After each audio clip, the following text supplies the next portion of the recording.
There is a collection, I believe there's 1,800 of these were produced. Don't quote me on that number, but I'm just throwing it out there. I think that sounds right. There were 1,800 of these produced all over Russia. And they are now on alert. And what I was showing you a moment ago, this is the Satan II. This is their new missile system. And they are ready to deploy at any time. These missiles as well as these missiles. And so what has transpired is it has called for the folks in NATO to call for an emergency meeting in regards to this. And this is on top of the fact that back in December, both Russia and Belarus agreed to move tactical nuclear weapons into Belarus, and nuclear weapons that could be deployed on aircraft, as well as taking Belarusian pilots and flying them into Moscow to train them how to fly, launch, transport, carry nuclear weapons on Soviet-era aircraft that are currently in Belarus. So they're calling an emergency meeting to determine how NATO is going to respond. Has there been a response? Well, you bet your bippy it has been.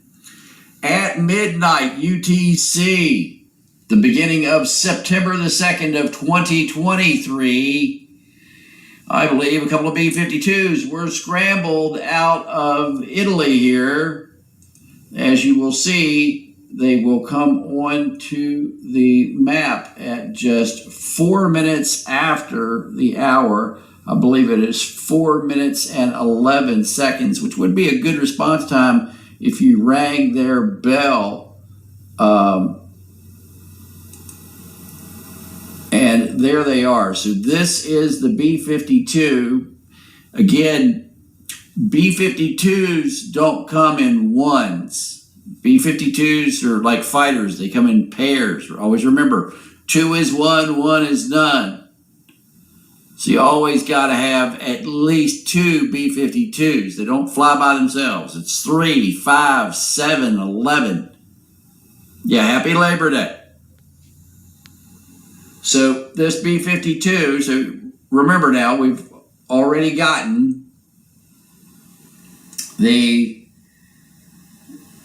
Russians are already on alert. They've already claimed that they've got these guys going out through the woods, and that these guys here are now online. So all of this happens, and then what happens after that? Well, this guy takes off. Now, you also have to remember that here in the Med, we do have the largest aircraft carrier in the world. Gerald R. Ford is floating right here. So we've got that nuclear carrier there, the largest in the world by far. Russia has just an itty bitty thing.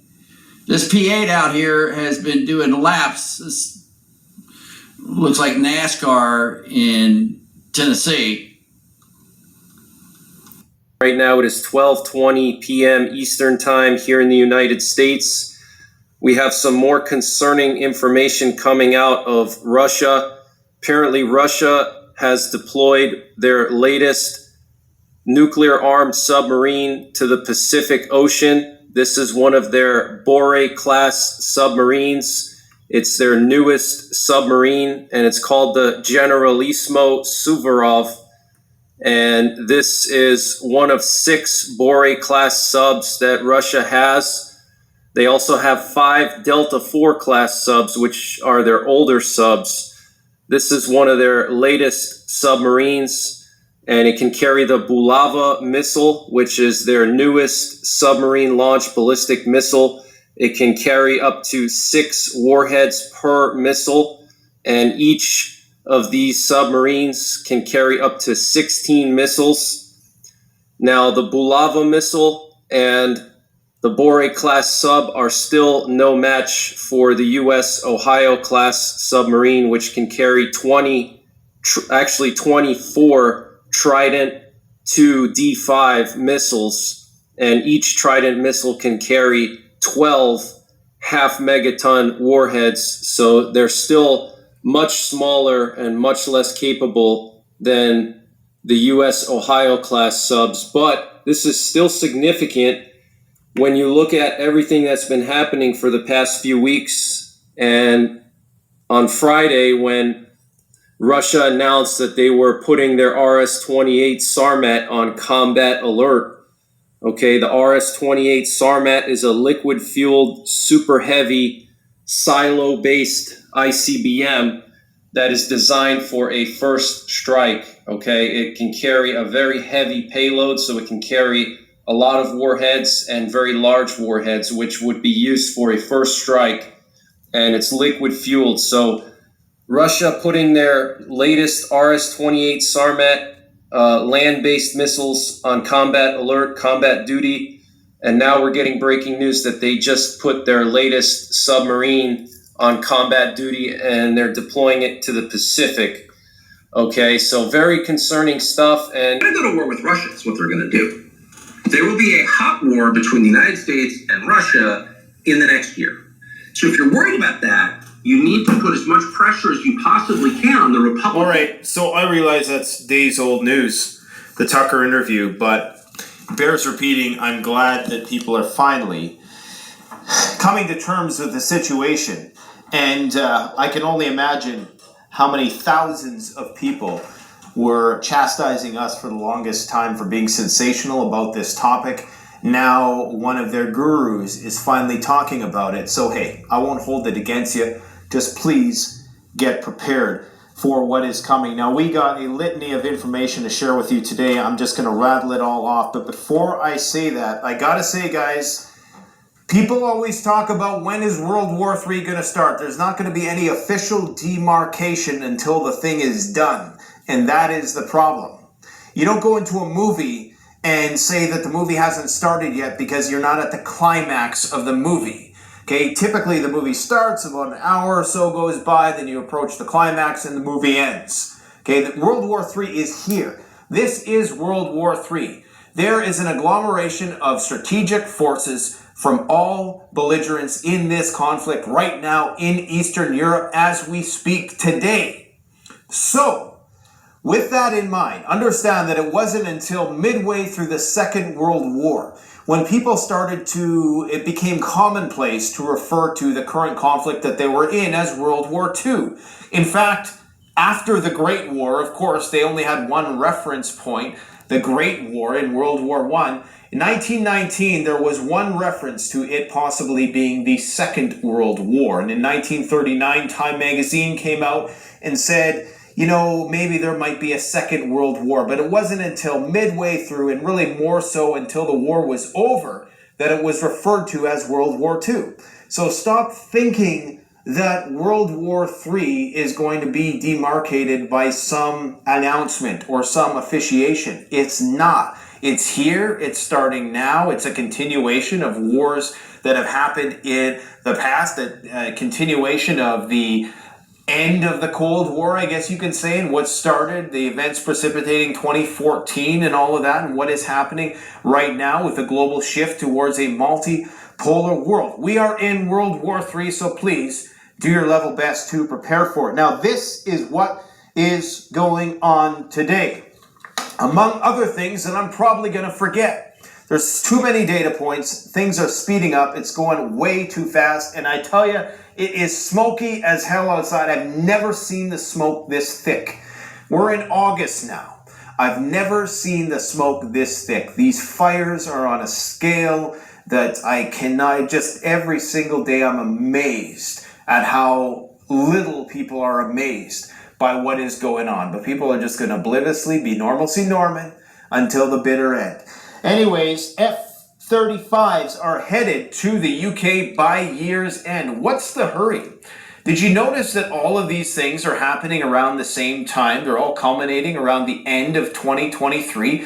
What a surprise that 50 F-35s, nuclear-capable F-35s, as well as U.S. nuclear weapons, are going to be in the UK by as early as 2024, which could be anywhere between, the end of this year until the end of next year. It's looking like it's going to be a lot sooner. 50 F-35s, mini nuclear stealth bombers. Okay? Why is it that the Sarmat 2 has been rushed into deployment and put on a high state of alert? This is a nuclear missile that has a longer range. You almost can't intercept it in any way. You could have in the past intercepted Russia's ICBMs during the launch phase, but this one, for whatever reason, I don't know all the technical details, maybe Green Greggs or somebody like that can go into greater depth about this, but these ones are harder to intercept in the launch phase. Once they launch, they separate into multiple re-entry vehicles, 10 nuclear warheads, up to a megaton or so each, plus several dozen decoys. So the idea that you're going to shoot these things down when they're going 25,000 kilometers an hour, no, it's not going to happen. Putin said today, for a reason, and another really veiled nuclear threat, that Russia is invincible and it will not be defeated, and history supports that claim.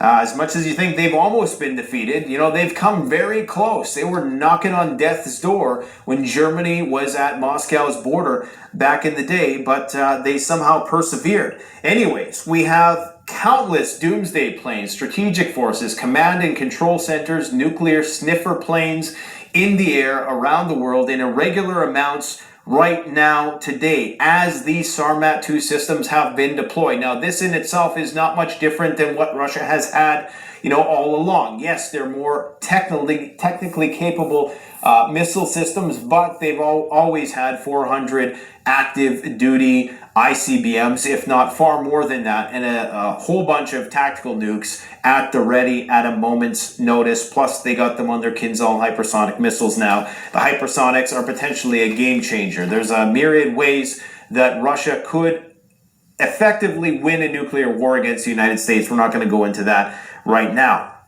October 4th, remember, we got the nationwide emergency alert test coming. I warned you guys about this last week. Why are all these things coinciding at the same time? Why earlier in the year were all the senators publicly given those satellite phones? Why the nuclear PSAs in New York? It's all starting to make sense, isn't it? The preparation for the public for a radiological event. It's all starting to make sense. EU is training 40,000 more Ukrainian soldiers, delivering them by year's end, as if they're a human resource. When I say delivering them, I don't mean to dehumanize them like that, but that's what Joseph Borrell has said. 40,000 more troops by year's end. Now, I don't normally talk about the tactical stuff, but understand it is the tactical that in many ways shapes what we're going to be discussing strategically. Because if the Ukrainians continue to make operational progress in the south around Robotyno towards Tokmak, then Melitopol,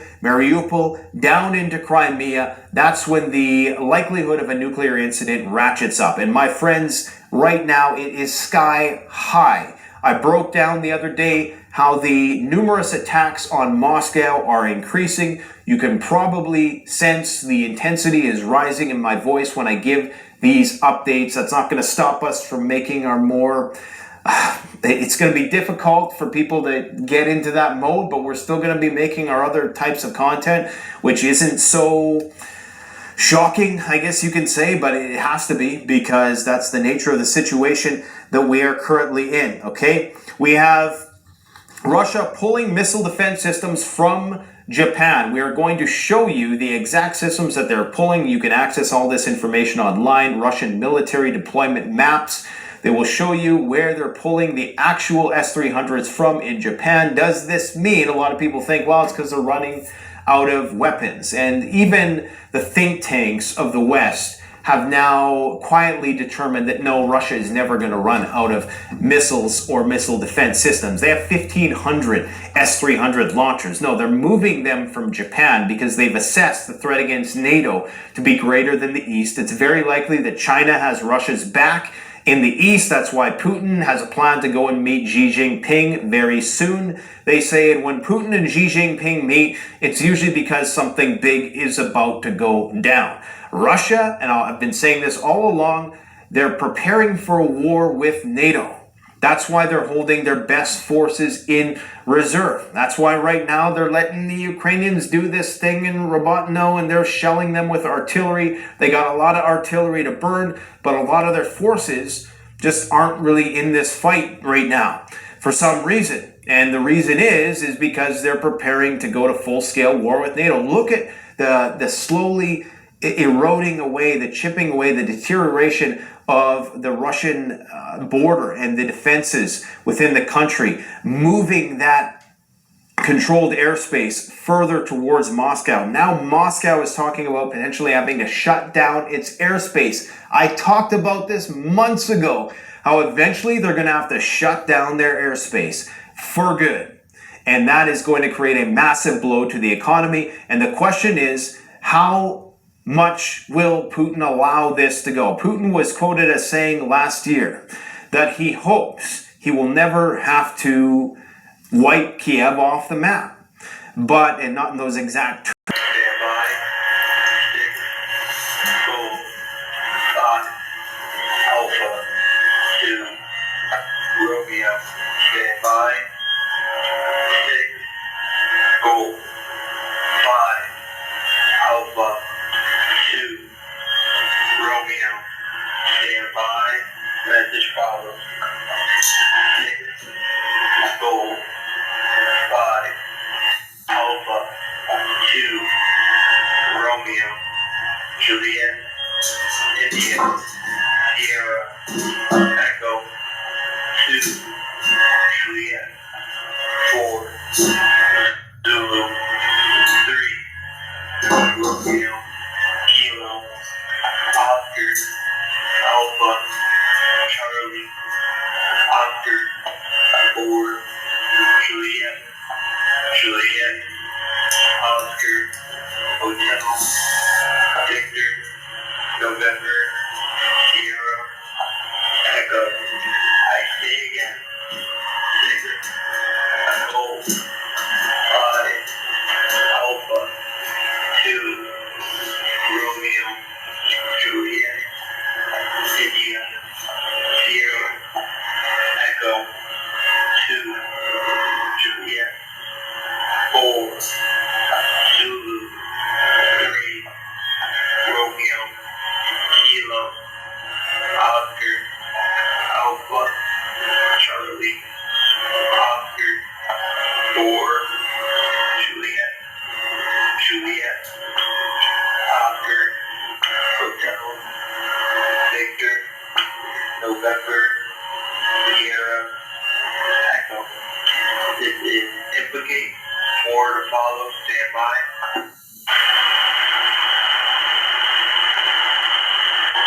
All stations, please disregard the transmission. This is Implicate out.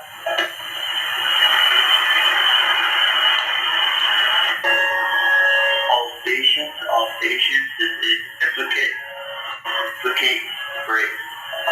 6, go. Lima, X-ray, Zulu, 4.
So he's asking how many. I see.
In Indiana, we found this minimum security state prison located in the middle of a U.S. Army Reserve training base, Camp Atterbury, just south of Indianapolis. These black vans at the prison drew our attention because people in Alaska had told us about dark vans driven by unidentified men in dark black uniforms carrying machine guns, stopping people on the highways. We also found these Indiana Department of Corrections employees dressed in black uniforms who drove one of the dark vans.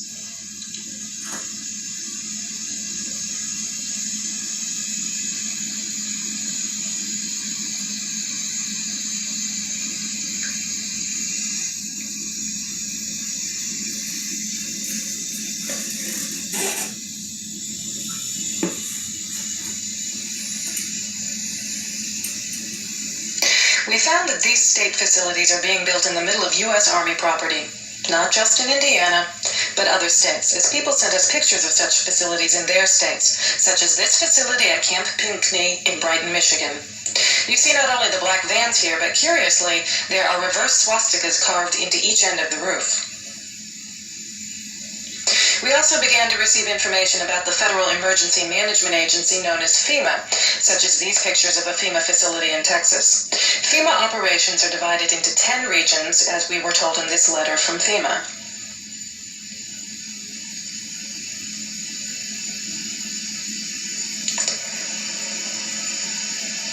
The American public has been led to believe that FEMA is for disaster relief operations. Yet if we look at military manuals such as FM 4130, the U.S. Army Civil Affairs and Operations Manual, you'll find the details about who FEMA really is.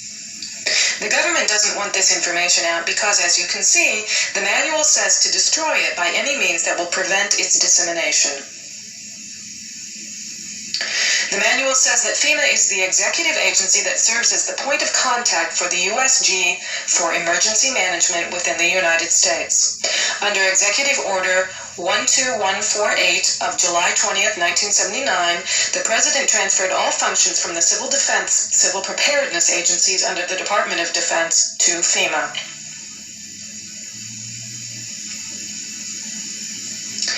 FEMA develops and implements overall concepts and policy guidance and directs activities for nationwide plans and preparedness for emergencies during peace and war. It also develops plans, systems, and capabilities for protection of the U.S. populace, government, and industry, and for stabilization of the economy in time of emergency. Again, we see from this military manual that FEMA is divided into 10 regions and is the command and control agency for all emergency planning. None of this sounds too sinister until you begin to find out what FEMA has done with 96% of their budget. FEMA has built prisons around the country, and they've also built underground facilities. It actually turns out that they are the key agency to implement a plan known as Operation Garden Plot, the plan to put American citizens in prison camps. Under Executive Order 12919, signed by Bill Clinton on June 3, 1993, presidential authority under a 1950s Defense Production Act was delegated to the Secretaries of Defense, Agriculture, Treasury, and Commerce to seize all civilian property for the government solely by declaring them necessary for national defense. It also gave the Director of FEMA the authority to implement FEMA plans during a national emergency. Most people don't realize that this country has been in a declared state of emergency since the Federal Emergency Act was enacted in 1933, which was the beginning of FEMA, and also gave presidents the authority to issue executive orders. Each president since then has issued an executive order declaring a state of national emergency. Bill Clinton has issued 3 such orders since he took office. Shown here is a FEMA facility in Denton, Texas, where you can see mile after mile of FEMA command and control trailers. These trailers are self-sustaining and contain electrical generators and communications equipment that can be moved out anywhere in the country to start a FEMA operations center.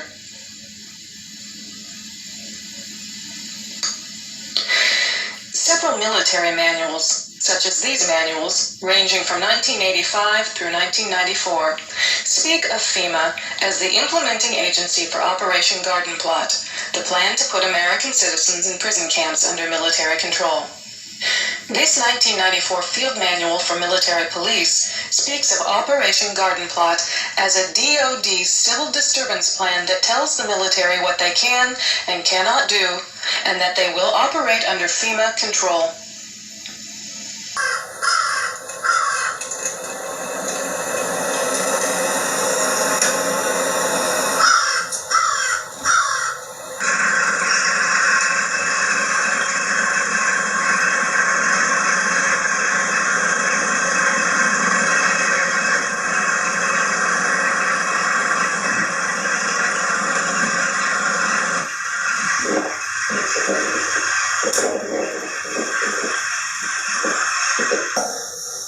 Construction is booming everywhere. The industry can't keep up with the demands.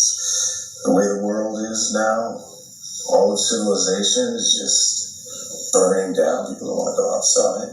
They want to fix up their homes. They want to turn them into fortresses. Now people are moving out of the city. I guess funny how that's happening.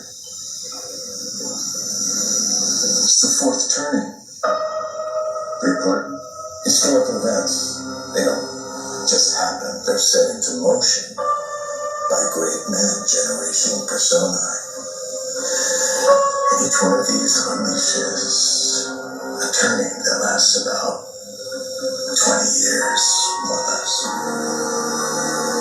And every 4 turnings is a secular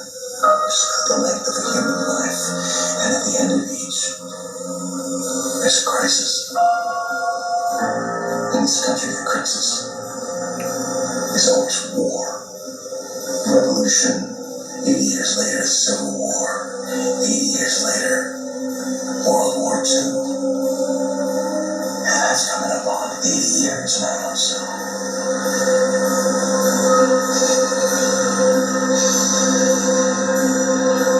Something's about to happen.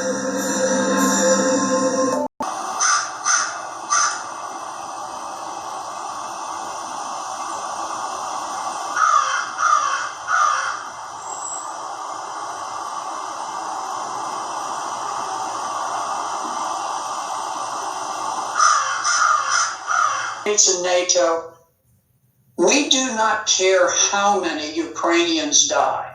Not civilians, not women, not children, not soldiers. We do not care.